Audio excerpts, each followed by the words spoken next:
En este momento, más de 120 legisladores en funciones están cuestionando abiertamente la permanencia del presidente Donald Trump en la Casa Blanca, una ofensiva sin precedentes recientes que podría redefinir el rumbo del país. Washington vive horas de máxima tensión institucional.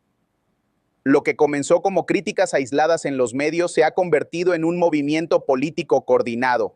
Ya no se trata de rumores o filtraciones. Estamos hablando de declaraciones formales, resoluciones que ya están en manos del Congreso y conversaciones abiertas sobre los caminos legales para destituir al presidente en ejercicio. Y aquí está el punto clave. Son tres las rutas que se están evaluando en este momento. La primera, un nuevo juicio político, es decir, un segundo, impeachment. La segunda, la presión para forzar una renuncia anticipada. Y la tercera, aún más delicada, sería la activación de la enmienda 25 de la Constitución, que permitiría declarar al presidente como incapacitado para gobernar. Esto no es común. No es una diferencia de opiniones o una estrategia electoral. Es una ruptura dentro del mismo aparato institucional. Casi un tercio de la Cámara de Representantes ya se ha pronunciado contra Donald Trump. Y ese nivel de disenso en pleno ejercicio de gobierno representa una señal de alerta política y histórica. Y mientras esto ocurre, el clima político en Washington se vuelve cada vez más hostil. Lo que antes eran simples rumores, hoy son borradores filtrados de nuevas resoluciones, reuniones de emergencia y legisladores que tras semanas de silencio ahora exigen medidas drásticas. La presión ya no viene solo desde el Congreso. Los gobernadores estatales han elevado el tono de sus críticas, llamando al presidente Donald Trump con términos como peligroso e incapaz.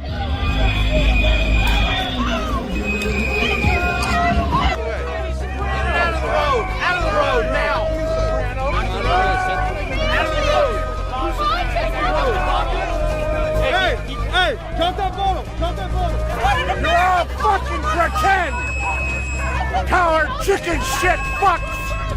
You are not a soldier! You did not earn that uniform! Take it off and go home! You can help build the only independent news outlet always on the ground with the people for as low as 16 cents a day. Corporate media, they've been lying to us for years, and you're going straight to the people. Flint, Michigan. Brooklyn, New York. Government sending one more you to the residents of Chicago. We need as many independent voices as possible, and that's why what you guys do is so important. Covering what the corporate media covers up. El presidente Donald Trump ha sido sometido formalmente a un juicio político. Hace solo unos instantes, el Congreso votó a favor de los dos artículos de acusación, abuso de poder y obstrucción al Congreso. Los votos, como era de esperarse, se dividieron en líneas partidistas. Pero más allá de lo político, estamos ante un momento que quedará registrado en los libros de historia como un giro profundo en la institucionalidad estadounidense. Los demócratas, firmes en su postura, aseguraron que las pruebas eran claras. Acusan a Trump de haber utilizado el poder de su cargo para beneficio personal y político, especialmente con las elecciones ya en el horizonte. Alegan que no hizo falta una investigación exhaustiva, que bastaba con que anunciara públicamente una mancha sobre su oponente político. Acusan también al presidente de despedir a una embajadora que le estorbaba, de condicionar reuniones oficiales de la Casa Blanca a investigaciones que solo le beneficiaban a él, no al país. Amigos, tenemos que detenernos un momento y entender la magnitud de lo que está pasando. La rapidez de los acontecimientos puede ahogar el verdadero significado de este momento histórico. Every step this administration has taken after the death of Renee Good has been to blame the residents of Minnesota, blame the leaders in Minnesota and in Minneapolis, and to excuse and to send a signal to its agents on the ground that they can act however they want to. I think there was a term used, that they had absolute immunity. That term doesn't exist in the law, and they don't have absolute immunity. But like you said, the cruelty, yes, it is the point. But I'd like to remind everyone watching, what were those law enforcement officers doing, eating, and then arresting, these people working the restaurant? If that doesn't show a lack of urgency around their supposed mission, I don't know what else would, right? If you're really trying to execute an immigration enforcement action, you're not going to casually eat in a restaurant and then go and you approach your targets. This is just unheard of. This isn't immigration enforcement. It's not law enforcement. It's political intimidation. And I'm going to keep saying this. The president has weaponized the Department of Homeland Security and federal law enforcement to act as his own federal police force. If we don't name that for what it is, we'll keep falling into this trap of thinking that this is just an immigration issue. It's actually a constitutional issue about state police power versus federal police power, and there's not supposed to be this. Necesito que te mantengas conmigo aquí porque lo que estoy a punto de explicarte es genuinamente sin precedentes en la historia estadounidense. Y no uso esa palabra a la ligera, lo he dicho antes sobre cosas que resultaron ser significativas pero manejables. Esto es diferente. A las 3:14 de esta mañana, hora del este, un mensajero partió de la residencia del vicepresidente en el observatorio naval. El mensajero llevaba 2 sobres sellados, uno destinado al presidente de la Cámara de Representantes, el otro para el presidente pro tempore del Senado. Dentro de esos sobres había documentación idéntica, una sola página con firmas del vicepresidente y una mayoría del gabinete en funciones. Y ese documento establecía en el lenguaje formal requerido por la Constitución que el presidente de los Estados Unidos no puede cumplir con los poderes y deberes del cargo. Esta es la maquinaria constitucional activándose en tiempo real y necesitas entender exactamente qué está sucediendo. La sección 4 de la enmienda 25 ha sido invocada por primera vez en la historia, pero aquí está la cuestión. Aquí es donde esto pasa de procedimiento constitucional a crisis genuina. El presidente no lo está aceptando. El presidente no se está haciendo a un lado. El presidente, según múltiples fuentes, está dentro de la Casa Blanca, físicamente atrincherado en la residencia, dirigiendo al servicio secreto para evitar que el vicepresidente entre a los terrenos y declarando públicamente que lo que ha sucedido no es una acción constitucional, sino un golpe ilegal contra un presidente en funciones, lo que significa que ahora mismo, en este momento, los Estados Unidos de América tiene 2 personas reclamando ser comandante en jefe.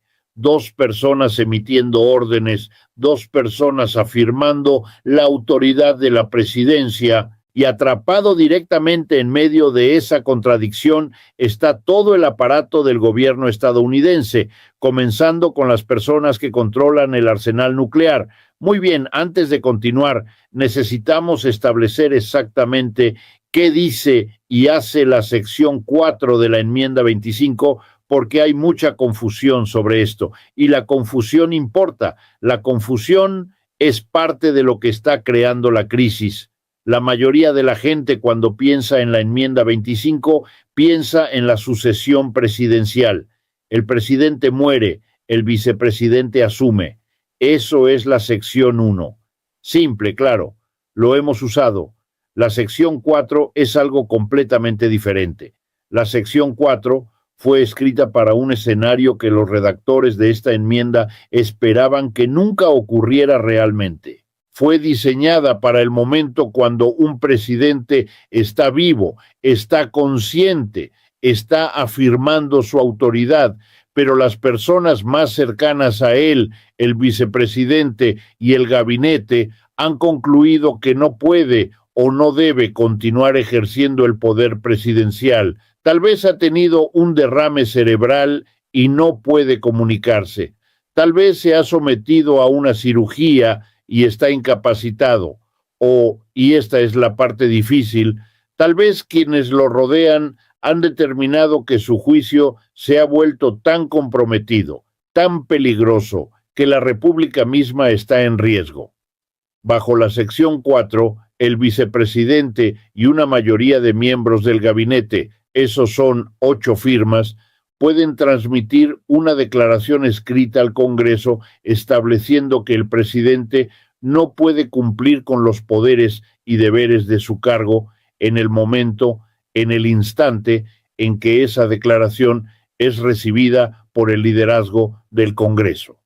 El poder presidencial se transfiere al vicepresidente. No después de una votación, no después de una audiencia, no después de revisión judicial, inmediatamente. Como accionar un interruptor. Esa transferencia ocurrió a las 3:14 a.m. esta mañana, Constitucionalmente, legalmente, el vicepresidente se convirtió en presidente en funciones en ese momento. Pero la Constitución también le da al presidente un contramovimiento. Si el presidente transmite su propia declaración escrita al Congreso, afirmando que es capaz de servir, sus poderes son restaurados, a menos que dentro de 4 días el vicepresidente y el gabinete envíen una segunda declaración disputando esa afirmación. Si lo hacen, todo el asunto va al Congreso para resolución. Estamos en la fase inicial de esto. La declaración ha sido entregada. El presidente aún no ha presentado su contradeclaración, pero las fuentes dicen que esa carta se está redactando ahora mismo. Aquí hay algo de historia que importa. En octubre de 1919, el presidente Woodrow Wilson sufrió un derrame cerebral masivo. Estaba parcialmente paralizado, su habla estaba deteriorada, su función cognitiva estaba significativamente disminuida, y durante los 17 meses restantes de su presidencia, al pueblo estadounidense esencialmente se le mintió sobre la condición de su presidente. La esposa de Wilson, Edith Wilson, controlaba completamente el acceso a él. Ella decidía qué documentos le llegaban, filtraba qué asesores podían verlo. Ella efectivamente tomaba decisiones en su nombre mientras mantenía la ficción de que él estaba gobernando. Cuando la verdad finalmente emergió, horrorizó a los legisladores. La idea de que la presidencia pudiera ser rehén de una crisis médica, que no hubiera mecanismo constitucional para abordar a un presidente que estaba vivo pero incapaz, se convirtió en una preocupación genuina. Esa preocupación se intensificó después del asesinato del presidente Kennedy. ¿Qué hubiera pasado si Kennedy hubiera sobrevivido a Dallas, pero hubiera quedado en un estado vegetativo persistente? ¿Qué pasaría si un presidente sufriera un ataque cardíaco durante una crisis nuclear y no pudiera comunicarse, pero tampoco pudiera ser reemplazado? La enmienda 25 fue ratificada en 1967 específicamente para abordar esos escenarios. Estaba destinada a asegurar la continuidad del gobierno. Estaba destinada a asegurar que el país nunca quedara sin un jefe ejecutivo funcionando. Pero aquí está lo que los redactores de esa enmienda asumieron. Asumieron buena fe. Asumieron que si el gabinete tomaba el paso extraordinario de declarar a un presidente incapaz de servir, el presidente reconocería la gravedad de la situación y cooperaría con el proceso constitucional. Desde dentro de la Casa Blanca ahora mismo, múltiples fuentes están describiendo un edificio en completo desorden. Miembros del personal están llorando abiertamente en los pasillos. Algunos están empacando cajas, otros están alimentando documentos en trituradoras. El jefe de gabinete, quien según informes se negó a firmar la declaración de la sección 4, ahora está ejecutando una operación de comunicaciones dirigida a enmarcar todo este evento como una toma ilegal del poder.